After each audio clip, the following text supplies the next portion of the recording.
Hello, students. Today is the last session on Ravi Ben Ezra, and we will sum up the poem. In our earlier 2 3 sessions, we have discussed the poem line by line. Now we'll just summarize the poem and look at its style, technical aspects, and thematic aspects. Ravi Ben Ezra has been projected and is known as the clearest example which explains Browning's philosophy to a great extent. And when we talk of Browning's philosophy, we are talking about his outlook on life, this universe, God, and man's relation to everything. This dramatic monologue, we know that dramatic monologue is a type of a poem where only one man speaks, and here the speaker is Rabbi Ben Ezra, or the real name Abraham ibn Ezra, who was a 12th century Jewish scholar. Now, whom he is speaking to, this is not clear in the poem, and he puts forth his ideas on God, man, and this universe. So, the spokesperson, who is the poet himself, Browning, he says that Browning has always said that his poems are objective and they don't express any of his opinions subjectively. But some of the poems, some of the views which are repeated, we can take them as his own views and rather his understanding of this universe or philosophy and ideology. This poem, Ravi Ben Ezra, is a glorification of old age and has been written from the standpoint of age, that is, old age, which, according to Browning, is the best period of life and men should look forward to it. It brings wisdom, knowledge, dignity, and certain resignations and acceptance of life. And according to Browning, youth, he says, is a period of doubt and rebellion. And if we live for mere pleasure, it is foolish because in youth, a man thinks pleasure is everything and he tries to drown himself in it. He doesn't realize that youth is a preparation for old age, which is the best period of life according to Browning. He says that the experience we gather in our youth, it changes to wisdom in old age because it is only through mistakes that we learn. And the knowledge that there is God and man is part of God's plan, which comes very later in the poem. He says man should surrender himself to God and then only he can realize that God has planned man as a whole, youth and old age, body and soul both. Now, just as youth lays the foundation for age, so also the body is no less important than the soul because both go hand in hand, they go together. The poem is like a glorification of failure. He underlines the fact that it is aspiration and not achievement that counts. And he may not have achieved much according to the standards of the world, but he says in reality, the hopes and wishes and goals and the efforts that a man makes to achieve is what is important to Browning. He further says that failure should not discourage us. It is in fact better than success because success makes us things very easy and we don't work hard. So what we have gotten what we want. Failure makes us work that much harder and it is good.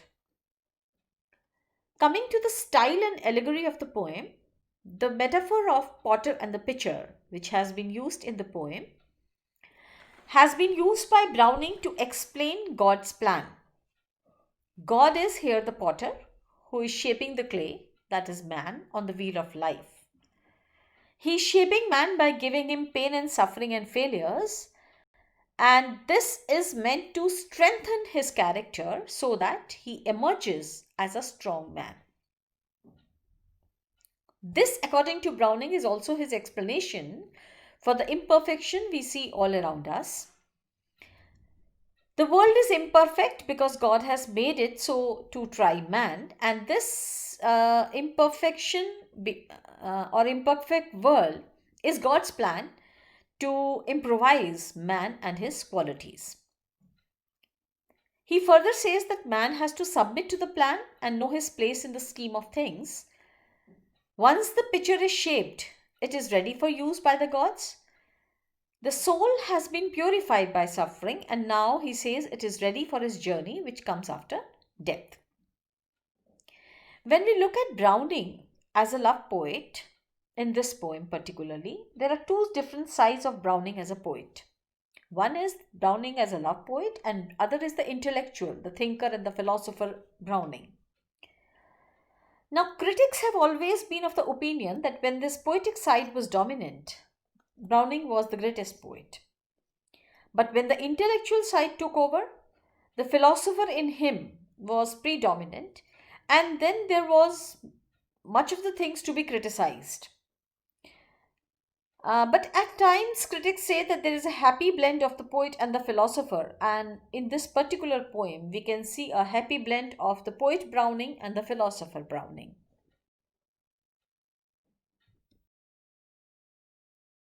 When we look at the opening lines of the poem, grow old along with me, the best is yet to be, we come to know that he's talking about taking on a journey. The readers are taken on the journey towards old age. And these lines actually summarize his philosophy because he says, a whole I plant, you chose but half. God see all, not be afraid. And this is the complete crux and gist of the poem, which we see in the opening lines. We already know and discussed that this poem was published in 1864 and it has 192 lines. And we also know that this is the clearest example of his philosophy. And Rabi is the narrator here.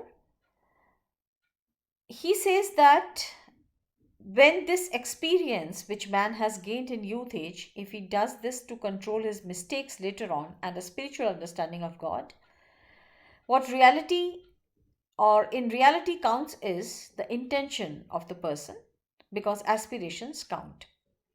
The symbol of the potter, we have already discussed that he shapes the pot on the wheel, and so God also molds man.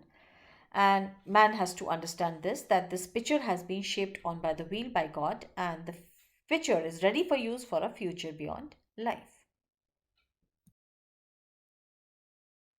It is a dramatic monologue, we know this, 32 stanzas it has, and each stanza consists of six lines with an experimental rhyme scheme, which is A, B, C, C, D. And the prevailing meter is iambic trimeter, but the rhyming third and sixth line in each stanza employ iambic pentameter. The musical effect of short and long lines of iambic beats is an alternating staccato and legato sound system that parallels the sense of the poem, alternating concern with dynamic yearnings and divine satisfactions. Where human yearnings, we say, that have unlimited rest, and consonance and assonance, it permeates the poem completely.